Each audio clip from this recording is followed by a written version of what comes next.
Texas AampM fired Kevin Sumlin and will pay him north of $10 million and quickly in order to have a clean shot at a second and a national championship.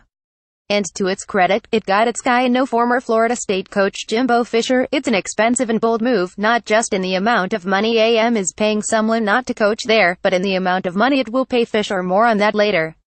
However, if Fisher brings a national championship to College Station, it's going to be extremely hard to argue the money wasn't worth it.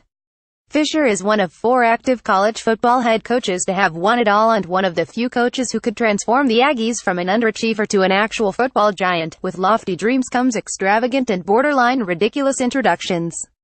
Here are all the ways Fisher's introduction to Aggieland was over the top. 1. It started with the red carpet, or was it a maroon carpet anyway? It's common for coaches to be flown into their new job via private jet.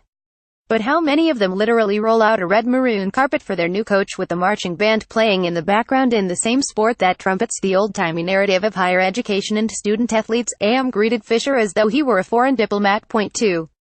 The contract itself. If you haven't heard already, Texas AM is paying Fisher borderline offensive amounts of money, $75 million guaranteed over 10 years. That's the most lucrative contract for a college football coach in history. So in theory, Fisher could lose every game at AM and he would still be paid $20,548 every day for the next decade. AM better hope 1 that doesn't happen, and 2 everyone doesn't suddenly buy up electric cars since no state funds are being used. Texas AM Chancellor John Sharp to the at Houston Chronicle on if they had any concern about signing Jimbo Fisher to a 10-year guaranteed contract. Yes. We couldn't get him to agree to a 15-year deal, so this is the best we got. Brent Zwerman at Brent Zwerman, December 4, 2017. Keep in mind, too, that Fisher's contract at FSU dictated that he be paid nearly $40 million in buyout money if he were to be fired, essentially guaranteeing him the same type of job security receive at AM. Folks, that's Agent Jimmy Sexton's magic for you. 3. Fisher calling the move a no-brainer. If there were Florida State fans angry at Fisher for leaving, they'll probably be more incensed. If anyone wasn't mad, they might be now. At his introductory press conference, Fisher called the decision to leave for AM a no-brainer. I think it was a no-brainer, in a crazy way, Fisher said. And again, my time at Florida State, I loved it. It was phenomenal. It was a tremendous place.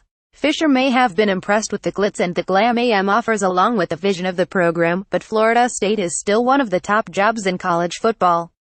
And from the S of it, there were too many moving parts on the back end for it to be something as easy as a no-brainer.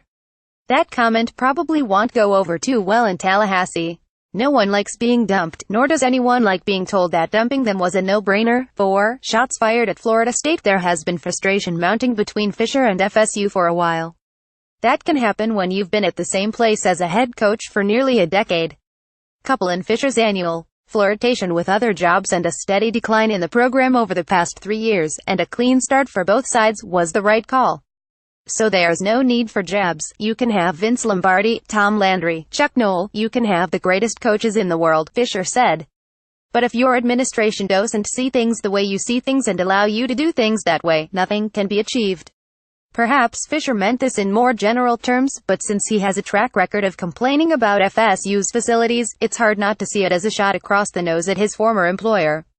But as Andrea Adelson of ESPN points out, it's not like FSU sat around doing nothing on that front. The administration helped Jimbo get indoor practice facility updated, upgraded stadium, remodeled coaches' offices, locker room, meeting space. Current plans for a standalone football facility. Also was 6th highest paid coach in the country, but sure.